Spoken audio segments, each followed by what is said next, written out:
Bow. What up, y'all? I want to welcome y'all back to another episode of the Trifecta Podcast. Make sure you like, comment, subscribe, hit the notification button on, man. We're coming to you guys throughout the whole playoffs, man. It's been a great playoff so far. We're down to the final four. All right, I'm going to preview this next series. Very excited for this next series, man. The two best offenses in the NBA in the regular season and so far in the playoffs. So I'm very excited to touch these playoffs for you guys. So hit that notification button on, man. Follow the Trifecta Podcast. We giving videos to you guys throughout the whole playoffs. All right, so we got Boston versus the Indiana Pacers. So season series was 3-2 in favor of the Celtics. I'm going to throw away that first game, though. The first game was played, I think, November 11th or November 1st. So right around the beginning of the season. I don't really count that game. The Celtics smacked them by like 45 points. Something ridiculous like that, 155 to like 104. So it was an ass kicking of the highest order. So I'm just going to throw out that game because it was a regular season and there was no Siakam. So we're just going to do a 2-2 series in the regular season for these two teams. So in this season series, it was a 115 offensive rating for Indiana and a 127 defensive rating for Indiana. So that's a minus 12 net rating. So not great. They haven't been able to guard the Boston Celtics. Not many teams can. The Boston Celtics have actually had the best net rating in the NBA by far, at least by like five points. So I think the second highest was Oklahoma City Thunder at 7. So Boston has been doing this to everybody so far, but 2-2 season series, it could go either way. So Boston has some advantages, and of course Indiana has some advantages as well, something we will get into. So the rebounding battle in the season series, 199 to 251 in favor of the Celtics. So the Celtics are top 2 rebounding team in the NBA, right behind the Golden State Warriors. So not too surprising there. Indiana is not a great rebounding team in general, but it is the playoffs. Indiana has been a lot more physical in the playoffs, playing against the Knicks, playing against the Bucks. So they have had some experience with size and physicality. So I do expect that margin to be a lot shortened. But the Celtics do have that advantage in this series. Points off of turnovers, Indiana won that 71 to 56. Fast break points, Indiana won that 53 to 45. So Indiana's averaging 16.6 fast break points in the regular season. That's top 4 in the regular season. The Celtics have held them to 13 fast break points when they played. So the Celtics are limiting transition points a little bit, but that's Indiana's calling card. They like to get out on makes and misses, get out the net, push the ball down the floor, try to get points in the paint, try to get open threes. They're a very high percentage shooting team. Part of that is because they just get out and run on anything. Makes, misses, semi-transition, transition. It doesn't matter, man. These guys like to run. For the Pacers, all right, a couple big things I have for the Pacers. They must set the pace, all right? So Indiana is notoriously one of the top 2 best paced teams in the NBA. All right, it's in the name, the Pacers. They had a 102.5 pace versus Celtics in their wins. So in their 2 wins, they had a 102.5 pace. In their losses, they had a 100 pace. So as I mentioned before, they average about 102 pace per in the regular season, second in the NBA. So it's important for Indiana to set the pace and play Boston to their worst tendencies. So Boston is a team that can get very trigger happy from 3. They commit a lot of turnovers. They don't pass the ball. They do a lot of iso ball, hero ball, and that's what you want from the Boston Celtics because they're too good if you give these guys the pick of the litter. They're too good in the half court.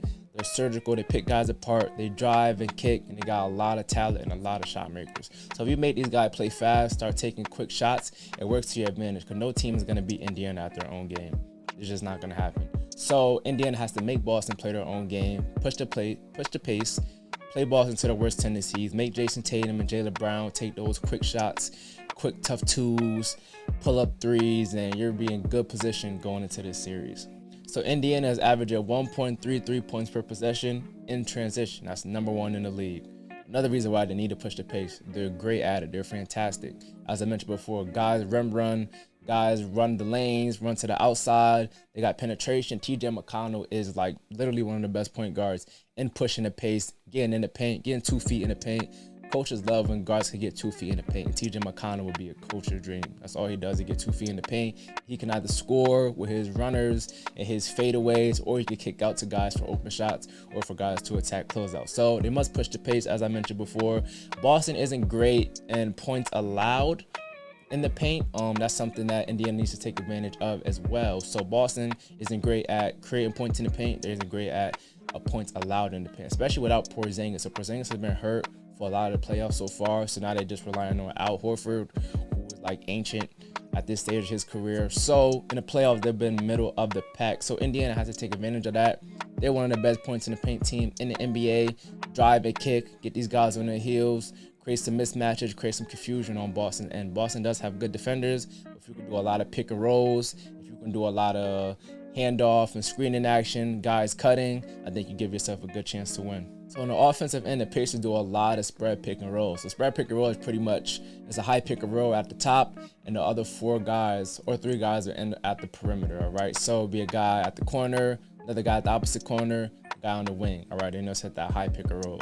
The good thing about Indiana is they have a lot of shot makers, a lot of shooters. So if Miles Turner, for example, is the one in the pick and roll action, he can pop. Miles Turner has been shooting the lights out this playoff series so far, all right? Miles Turner is actually 1.22 points per possession on spot ups, all right? That's tops in the league, all right? Especially in the playoffs, he's been lighting it up. Also, Pascal Siakam, I think he could take advantage of having some pick and roll action with Tyrese Halliburton as well. So Pascal Siakam is very good in the short roll. He's not very good at the 3.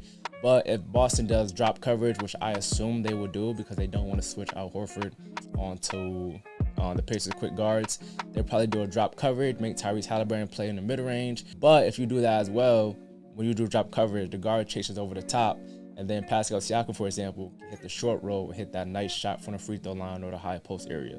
So from 10 to 14 feet, Pascal Siakam is at 68% in the playoffs, all right? So that's top 5% from that area in the playoffs so far, right? So he's been lighting it up from that area. He had a lot of those shots in the Knicks last game. Pascal Siakam was also 44% from 15 to 19 feet. So that's about the free throw line and above, a little above the free throw line. All right, so as I mentioned before, very deadly from that range, man. So you can run pick and roll with both of those options and make Al Horford have to make a decision. Make the Celtics make a decision, all right?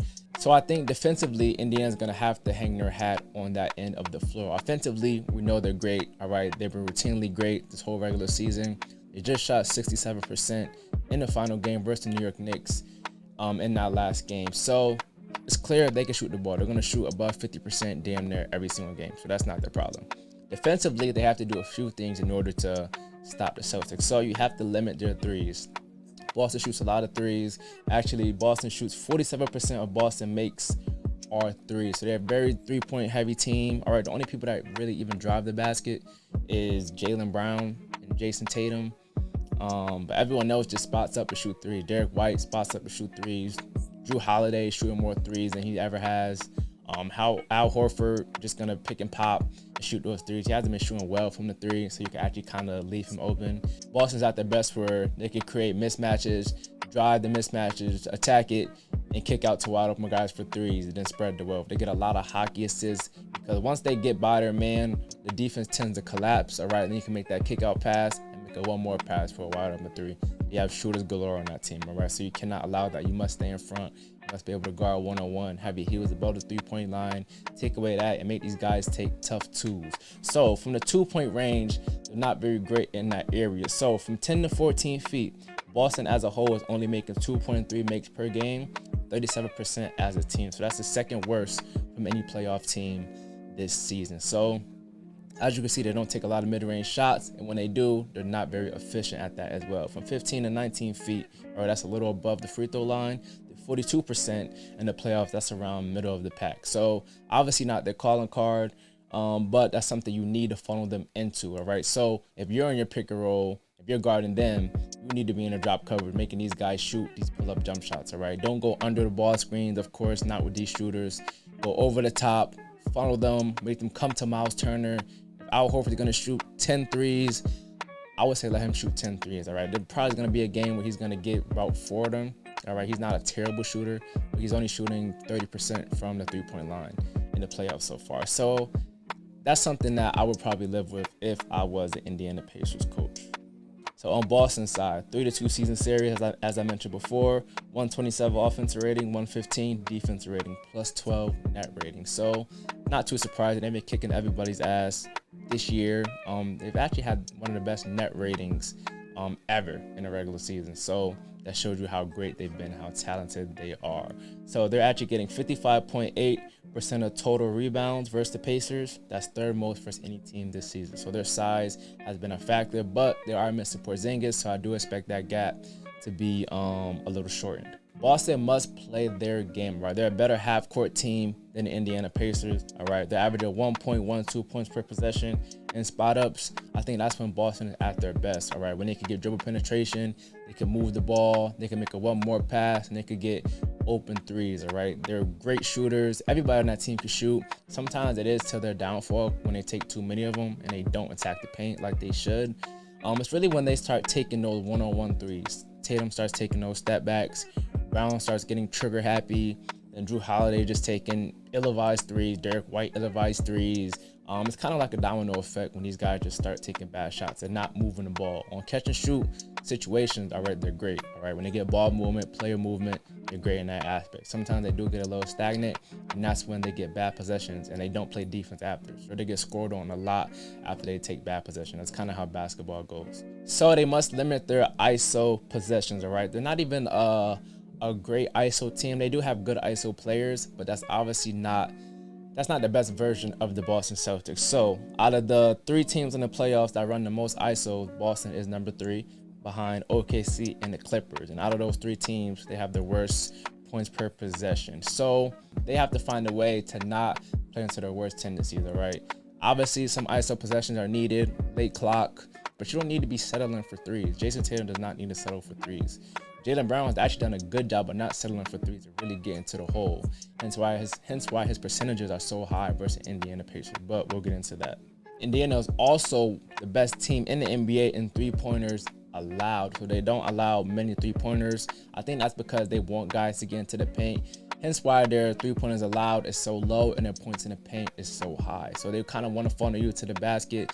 So if I'm Boston, I'm taking what the defense gives me, all right? I'm not just going to settle for threes because I know I can make the three. I'm going to attack the basket, all right? They have a lot of favorable matchups actually in this series, all right? Aaron Nesmith is not the greatest matchup on Tatum. So when Aaron Nesmith was guarding Jayson Tatum in a regular season, 10 for 21. Tatum was 10 for 21. So that's around 45%. So Tatum obviously did not struggle as much as you would think versus Aaron Nesmith. So he needs to start going to the basket. He's averaging 32.5 points per game, 11 rebounds, 6 assists, averaging 4 3-pointers made per game. But I would not rely on that, especially against Aaron Nesmith. Attack that basket, all right? Like his teammate, Jaylen Brown, for example, he's averaging 28 points per game, shooting 60% from the field, 6 rebounds. Why is that? He's only making 1.2 3-point made per game versus Indiana Pacers. 1 3 per game, averaging 28 on 60% shooting from the field. What does that tell you? He's driving a basket. Like, he's attacking downhill. He's not settling. He's saying, y'all dudes can't guard me. I'm going to get a bucket whenever I want. You guys have no paint protection, especially when we have our bigs like Porzingis out there or Horford who can stretch the floor. It's driving lanes wide open, all right? I'm going to take advantage of that, and I'm going to score. So just to give you guys some stats on Jaylen Brown so far in this year's playoffs. So he's 62% on 2-point field goals, shooting it 71% of the time. So 71% of his shots are 2-pointers, all right? Only about 29% are 3-pointers. So as I mentioned before, he understands the assignment. Something interesting actually is 62% is the same percentage as, guess who? The MVP, Nikola Jokic. So Jaylen Brown and Nikola Jokic are both shooting 62% from the field on 2-pointers. That shows you how efficient Jaylen Brown has been in this playoff series, man. And he's been amazing, man. I'm not gonna lie to you. So Jaylen Brown, I think, like I said before, is gonna have a big series. All right, I wouldn't be surprised if don't they have a MVP of the Eastern Conference and Western Conference Finals? I'm pretty sure they do. I'll put my money on Jaylen Brown, to be totally honest with you, man. I think he's gonna have a big series, and I think Tatum will as well. But don't be surprised if Tatum has a few 8 for 23 games, 6 for 20 type of game, while Jaylen Brown has a 13 for 18 game, has a 9 for 14 game. All right, don't be surprised if that happened, man. So with all that being said, I'm gonna have to go with Boston, man. I do think Boston is the more talented team, and I do think this series will go a little bit longer just because of the absence of Kristaps Porzingis, all right? But at the end of the day, Boston has a better talent, all right? They've won the season series. Their margin of error is a lot less as compared to the Indiana Pacers. We know what Indiana is trying to do. They're trying to get out and run, get the pace going, but I think if Boston could be disciplined, guard against that, I think they should be in good shape. So, as I said before, Boston is 6. You guys are going to the NBA Finals for the second time in 2 years. Now, let's see if you guys can win it for the first time since the KG Paul Pierce Celtics. So we will see, but Boston is 6 is my answer.